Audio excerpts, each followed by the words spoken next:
आप सभी का स्वागत है इस पॉडकास्ट एपिसोड में। शाम के बज गए हैं 7 और समय आ गया है इनाम लेने का। अब इनाम कैसे मिलेगा? तो किताब पढ़कर मिलेगा। तो पिताजी से माताजी से तो मुझे इनाम मिल जाएगा। आपका इनाम मैं कमेंट बॉक्स में देखना चाहूँगा। तो मैं फ़िलहाल पढ़ रहा हूँ, आप भी सुने और मेरे माता पिता भी सुन रहे हैं इस चीज़ को। पाठ का नाम है राह का साथी। किसी नगर में एक ब्राह्मण रहता था। उसका नाम था ब्रह्मदत्त। एक बार उसे किसी दूसरे गांव में कोई काम आ पड़ा। वह चलने लगा तो उसकी माँ ने कहा, बेटा अकेले न जाओ, किसी को साथ ले लो। यहाँ पर मैं आपको एक बात बता दूं कि शब्द ज्ञान मुझे उतना नहीं है। माता पिताजी ठीक कर देते हैं। और आपसे भी कहूँगा कि अगर आपको कुछ गलत लगे तो कमेंट बॉक्स में लिखने में बिल्कुल भी हिचकिचाइएगा मत, ठीक है। पढ़ने का कार्य जो है मैं आगे करता हूँ। लड़के ने कहा, तुम इतना क्यों घबराती हो माँ? इस रास्ते में कोई विघ्न बाधा नहीं है, किसी को साथ लेने की क्या ज़रूरत है। माँ ने देखा लड़का टस से मस नहीं हो रहा तो उसने उसे एक एकड़ा देते हुए कहा, एकड़ा नहीं केकड़ा। उसे एक केकड़ा देते हुए कहा, अच्छा कोई और साथी नहीं है तो तुम इस केकड़े को ही साथ ले लो, हो सकता है यही तुम्हारे किसी काम आ जाए। मैंने अभी अभी बोला कि जो मेरा शब्द ज्ञान है ना वो उतना अच्छा नहीं है, ठीक है। और यहाँ पर जैसे मैंने फेकड़ा केकड़ा बोल दिया ना, तो केकड़ा एक्चुअली शब्द है ना। तो आप इस बात पे थोड़ा ध्यान दीजिएगा और थोड़ा मेरी बातों पर ध्यान दीजिएगा कि मैं क्या सही बोल रहा हूँ क्या गलत बोल रहा हूँ। पहले वाले एपिसोड में भी बहुत सारे कमेंट्स आए हुए हैं और इस एपिसोड में भी मैं चाहता हूँ कि भाई आप कुछ कमेंट करें, मुझे थोड़ा सही करने की कोशिश करें। मेरी जो वर्तनी है, जो मेरा शब्द ज्ञान है, उसको थोड़ा बढ़ाएं। माँ पिताजी भी बढ़ा रहे हैं, आप भी थोड़ा हेल्प कर दें मेरा। माँ का मन रखने के लिए लड़के ने उस केकड़े को पकड़कर कपूर की एक डिबिया में रख लिया और उसे एक झोले में डालकर चल पड़ा। गर्मी के दिन थे, कड़ाके की धूप थी।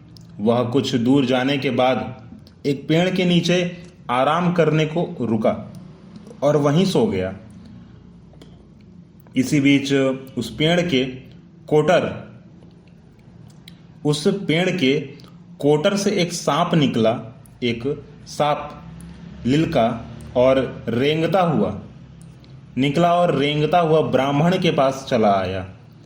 सांपों को कपूर की गंध बहुत भाती है, इसलिए वह पोटली फाड़कर उसमें रखी डिबिया को ही निगलने लगा। इसी बीच डिबिया खुल गई और डिबिया में रखे केकड़े ने निगलकर सांप का गला पकड़ लिया और उसकी जान ले ली। सांप का गला पकड़ लिया और उसकी जान ले ली। ब्राह्मण की नींद खुली तो वह हैरान हो गया।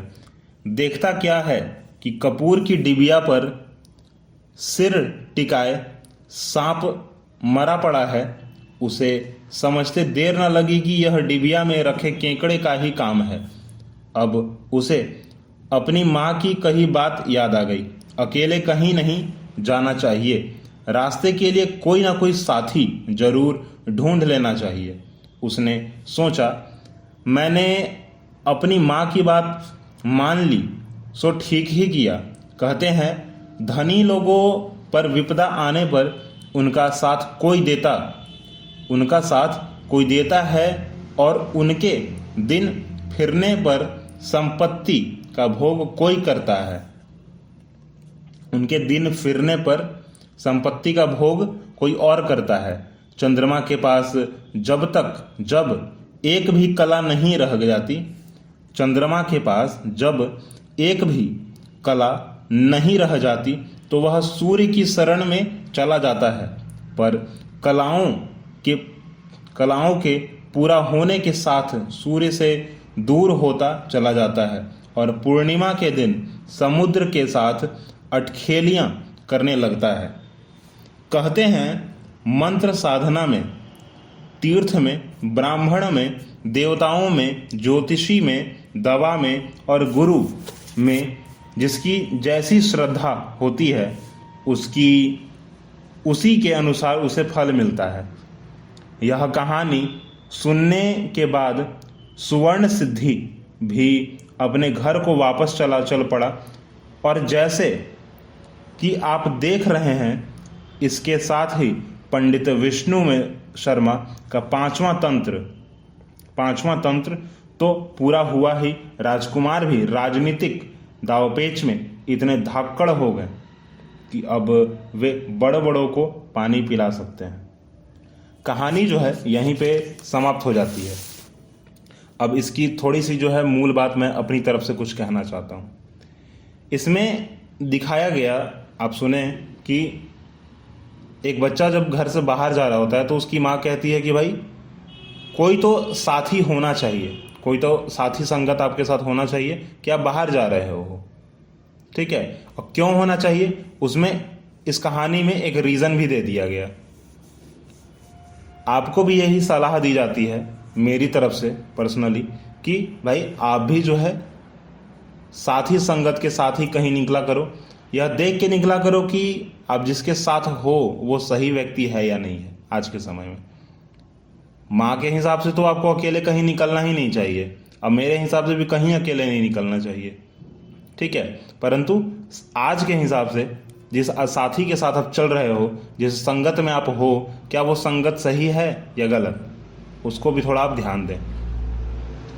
ठीक है, और कहानी तो वैसे ख़त्म हो गई है पर अब मुझे इनाम मिलने का समय है, तो फिलहाल के लिए टाटा बाय बाय। अगले पॉडकास्ट में हम वापस मिलते हैं।